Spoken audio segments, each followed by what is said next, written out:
regardes la caméra ou je te regarde, toi? Dis-moi. De l'abstinence un peu moins parce que c'est plus court comme temps de vie, mais disons que l'alcool, beaucoup, et même encore maintenant, parce que tu as bien vu, je bois quand même encore, alors que bon, je suis resté quand même abstinent pendant 1 an et 2 mois, sans rien, mais rien, pas un baba au rhum, rien du tout, parce que j'y tenais beaucoup. Quand j'allais dans un restaurant, je demandais, vous êtes sûr qu'il n'y a pas de sauce à l'alcool et tout ça. Mais c'est parti d'un truc terrible. Un jour, j'étais terriblement, tu sais, le spleen avec l'alcool et tout ça, bon... et évidemment, on a toujours... L'alcool te donne à la longue, un côté très suicidaire. Et alors un jour, j'étais vraiment... Je me dis, qu'est-ce que je fais? Je me jette du 10e étage ou bien je fais quelque chose d'exceptionnel? Et alors, j'ai fait quelque chose d'exceptionnel. Malheureusement, peut-être pas pour les êtres humains, j'ai peut-être pas aidé quelqu'un, bon, enfin, ça je le fais de temps en temps quand même malgré tout, mais alors j'ai fait ça, je vais te montrer, c'était ça. Alors je suis passé dans une rue bizarre, où j'ai vu quelqu'un de bizarre, et j'ai fait exactement ça. Regarde bien.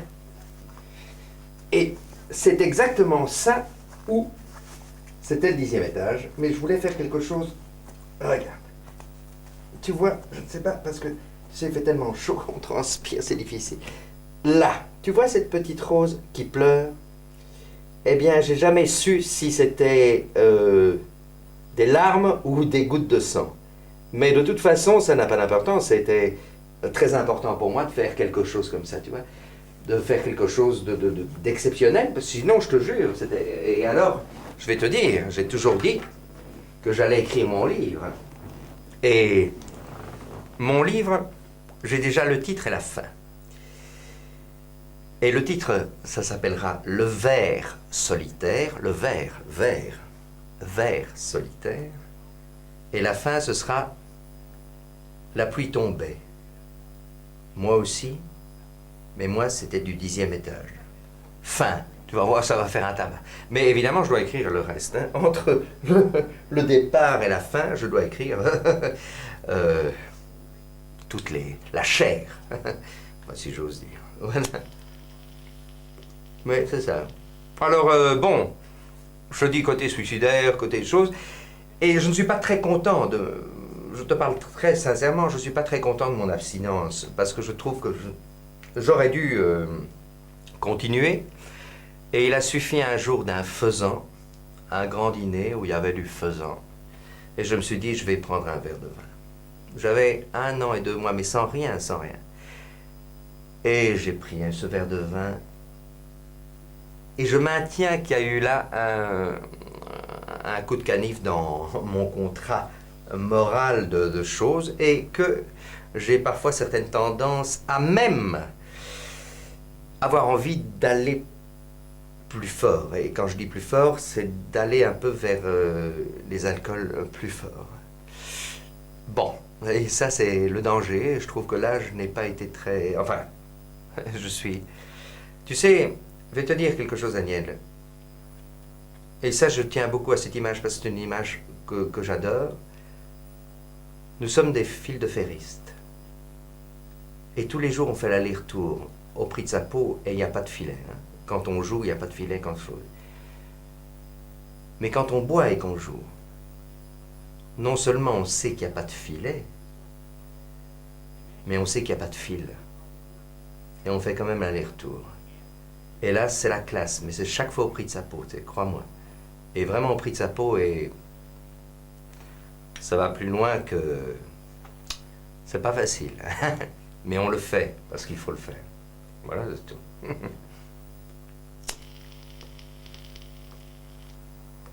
Voilà. Voilà, mon abstinence qui n'est pas très bien, et l'alcool que je connais parfaitement. Parfaitement bien. Vraiment parfaitement bien. parfaitement.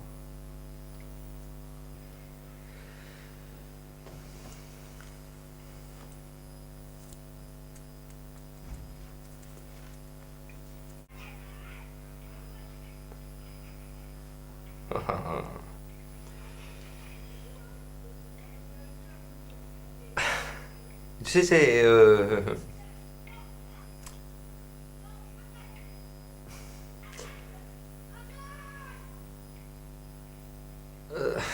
c'est très difficile parce que tu sais, ça, évidemment, c'est une question qui me touche, qu'est-ce que tu veux, parce que on est dans ce métier tous un peu fous, mais ça, ce sont un peu des lieux communs. C'est pas ça qui est important.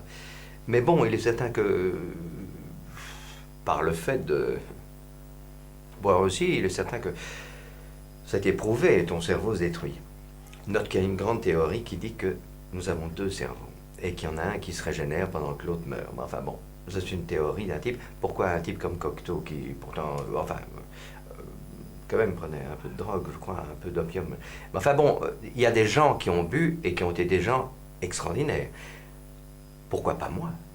Pourquoi pas moi, Daniel? Mais ça, c'est... Évidemment, on se dit toujours, à moi, ça n'arrive pas, mon cerveau se détruit pas, et choses. Mais je vais quand même te dire quelque chose qui est quand même dangereux. C'est que parfois, c'est vrai que tu peux avoir des réactions qui sont un peu bizarres vis-à-vis des gens. Ouais. Alors je trouve que ça se rapproche d'une certaine folie, d'une certaine, tu sais, une certaine exaltation, parce que bon, je ne suis pas au stade troisième ou quatrième, je ne sais pas encore. J'espère que je ne connaîtrai pas, que je serai parti avant. Mais il est certain que, bon, parfois tu es d'une gentillesse exacerbée, tu as envie que tout le monde t'aime, tu as envie d'aimer tout le monde. Et ça, c'est une sorte un peu de folie, mais merveilleuse folie, merveilleuse folie. Et puis tu es parfois dans des états de déprime absolument épouvantables. Et même, je te dirais, sans alcool aussi, parce que ça m'est arrivé aussi, moins, mais de l'être quand même aussi, de voir des choses qui me scient en deux, quoi. Je te parle pas des choses de la vie, tu sais, les choses, c'est trop facile, c'est du cinéma. Enfin, c'est pas du cinéma, mais c'est des lieux communs. Non, parfois d'une parole, parce qu'il y a des mots qui tuent, Daniel, il y a des mots qui tuent. Et parfois même dans un couple, tu as un mot qui peut te tuer, quoi, qui est plus grave que la pire scène de ménage avec vaisselle cassée ou chose. Parce que, évidemment, on est hypersensible de par notre métier et de... et de notre vie, ce stress continuel, perpétuel, chose, les rendez-vous, les castings où il faut aller courir, et puis je vais pas être à temps, et puis... Enfin bon, alors je veux dire, c'est une vie très dure, parce que très dure, on l'a choisi, c'est parfait. Je ne fais pas le panégyrique ici de...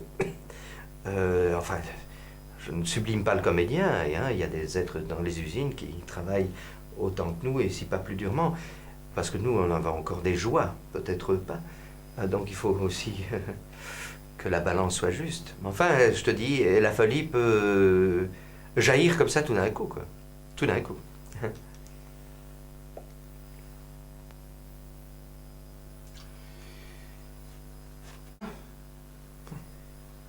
Quelles sont les questions fondamentales? Enfin, oui. Oui. Je considère, et vraiment,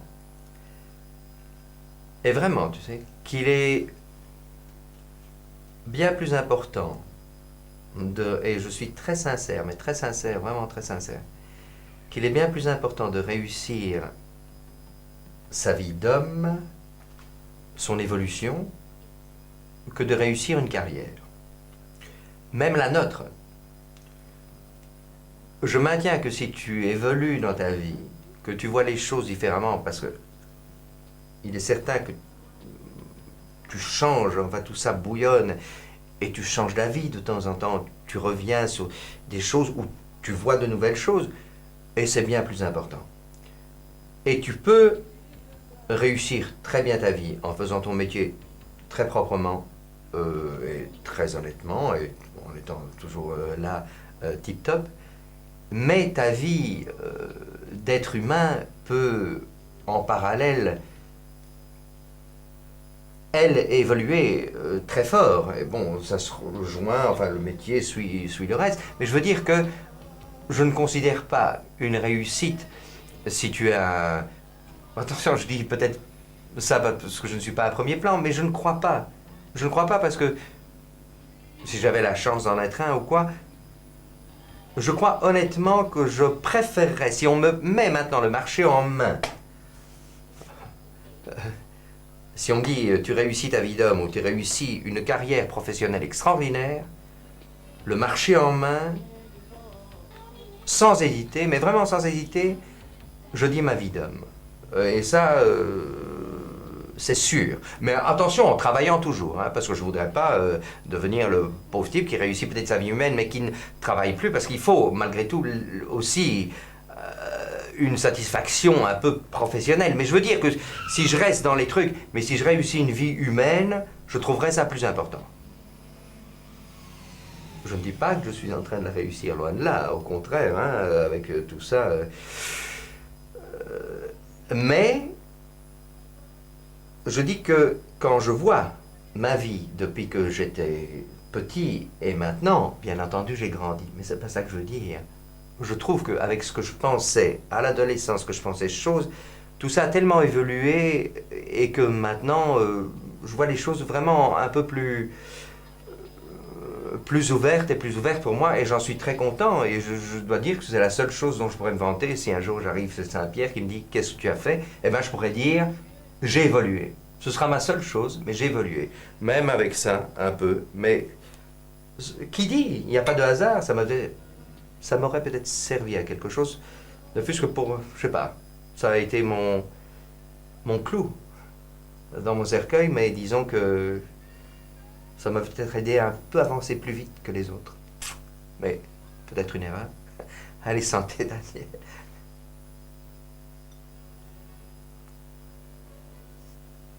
C'est vrai. Comme ça. Mais c'est vrai, je te jure que si on me donne le contrat, exactement comme ça, je préfère l'évolution de l'être humain. Pour moi-même, hein, pour moi. Ouais. Voilà, voilà, qu'est-ce que tu veux. J'aime bien, je tombe juste sur les comptes du whisky. Ton affiche, les comptes du whisky. Tu crois que c'est un appel? Penses-tu que c'est un appel? Non mais c'est atroce, je tombe juste. Pourquoi l'as-tu mis là et pas là au-dessus? Je l'aurais pas vu. Les comptes du whisky. Je te remercie, Boris. Et c'est moi qui te remercie aussi, parce que ce sont des choses que tu gardes comme ça. Et qui te dit un jour peut-être... j'ai un fils qui a 20 ans maintenant, nous sommes en 91, et qui te dit un jour il va peut-être essayer de retrouver des trucs de son père. Enfin, je rêve peut-être, mais peut-être pas. Et bon, il ira chez toi et il y aura quelque chose grâce à toi qui sera resté. Voilà.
il y aura quelque chose grâce à toi qui sera resté.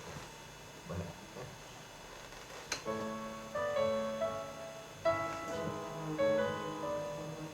Oui.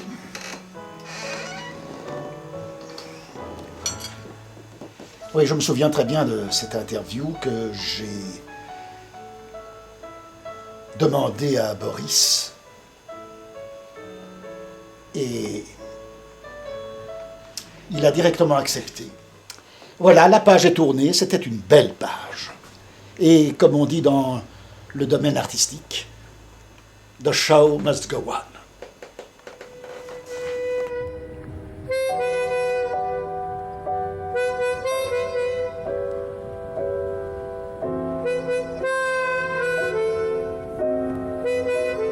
Don't leave me, Kenny.